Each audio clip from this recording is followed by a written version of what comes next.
Hello everybody, it's me, Lady Hell, the interventionist, and I am so excited to let y'all know that I told you I was going to give you a story time about me teaching 8th grade this year.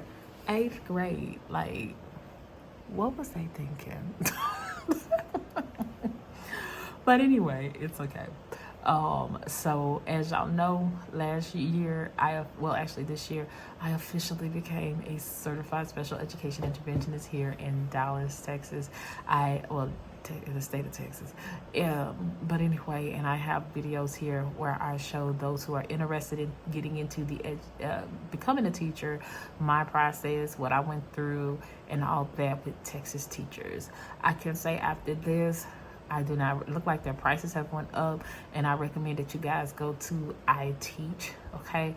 Because at one point, Texas teachers was just having a lot of issues internally. They had a big thing with communication, and all that. Now, with me, I didn't have like the horror stories that you guys hear on the internet. Mind you, I started actually teaching when the pandemic started, and the governor gave a waiver, and that first year we just had to be enrolled, honey, in a alternative program, and I let a whole year slip by, and I did not finish my PPR. I didn't finish my PPR, so I did pass my content, but I didn't pass my PPR, and so then I took a year off. After I took that year off, I came back, ended up getting a job at the school down the street from the house, and they put me on probation. I had to pass my PPR, and then my principal immediately signed off, and then they gave me my certificate, okay?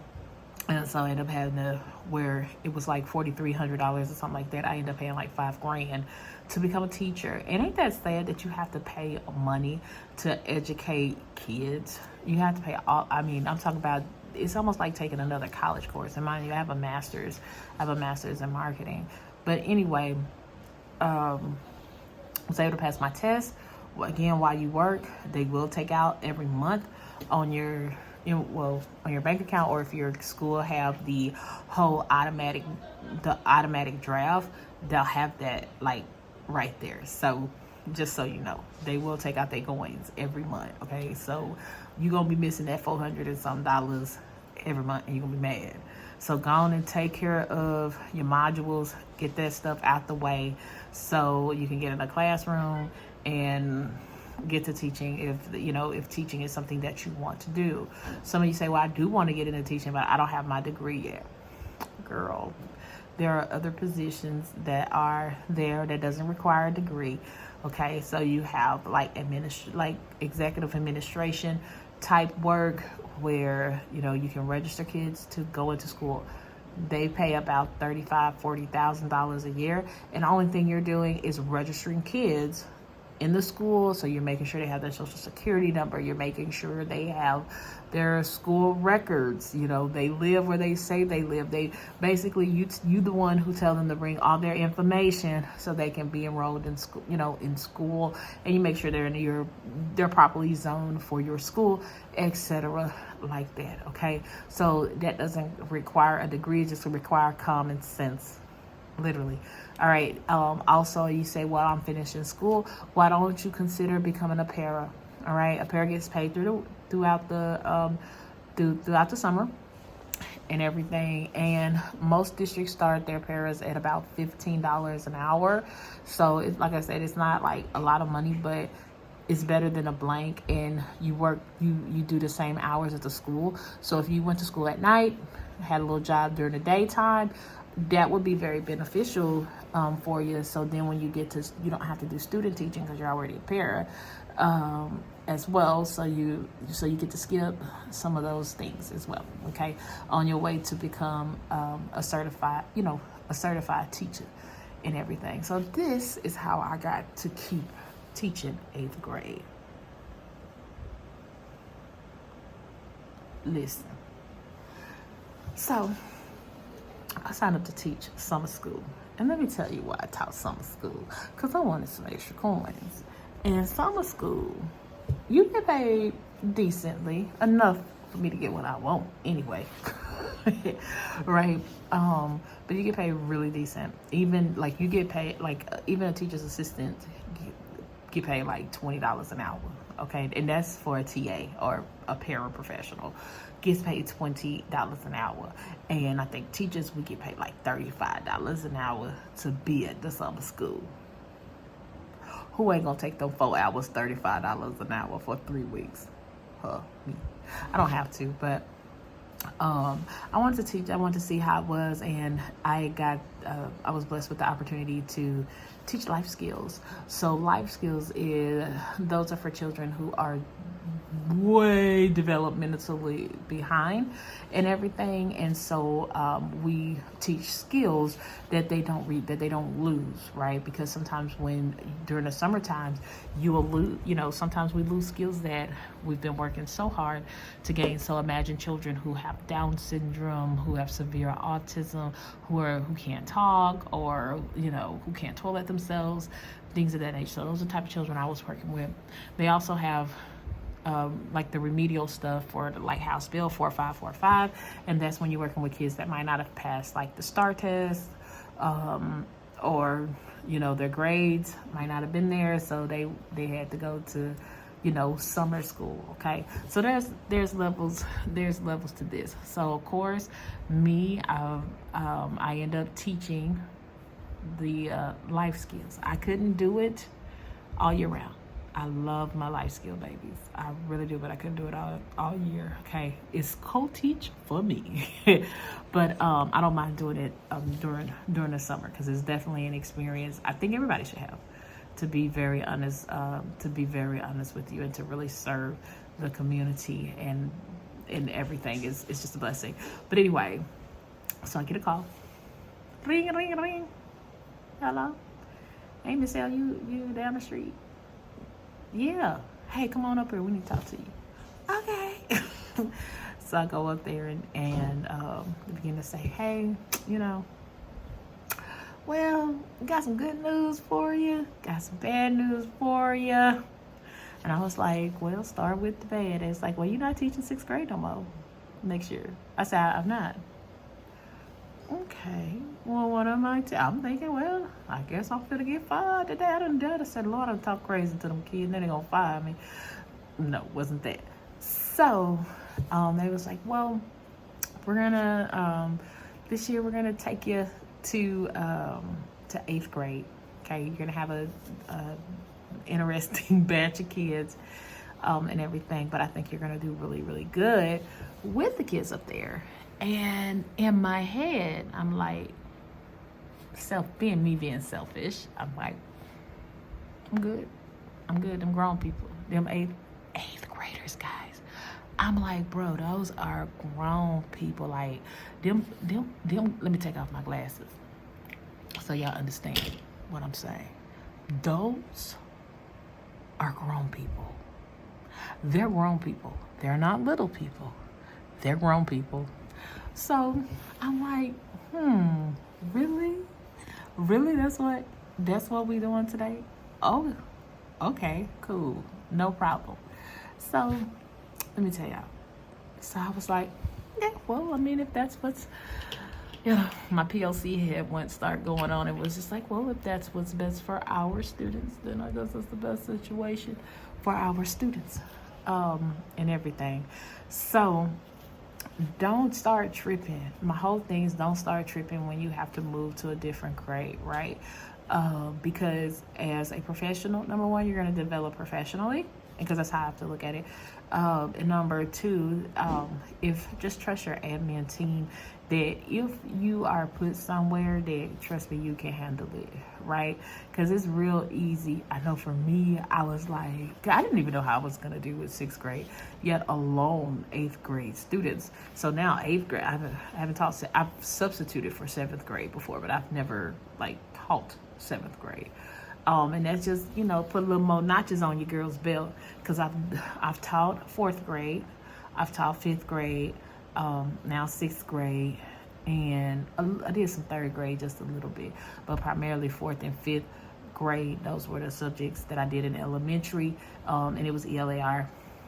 as well, because I was a inclusion slash resource teacher when I did elementary, and then of course when I did middle school ELAR, right? And that's what I asked. I said, okay, please tell me y'all not putting me in math, right? And they was like, nah, you're gonna be an ELAR. I was like, thank you, Jesus, right? Because I'm like, you already learned the content. And that's the thing with being an inclusion teacher, is that you are in and out of content, right? You're just gonna have to learn it, and everything. Primarily, I'm in ELAR, so that's a content area where I'm stronger.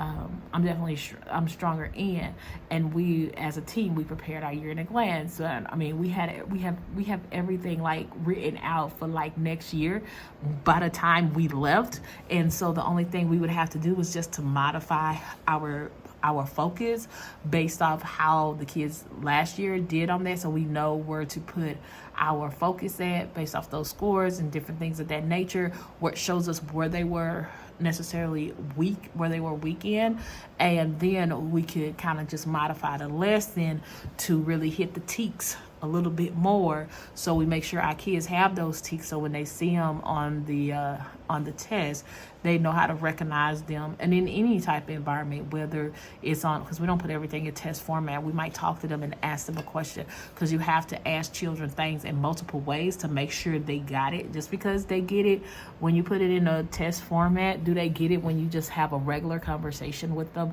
So you have to be able to teach the children, number one, how to have the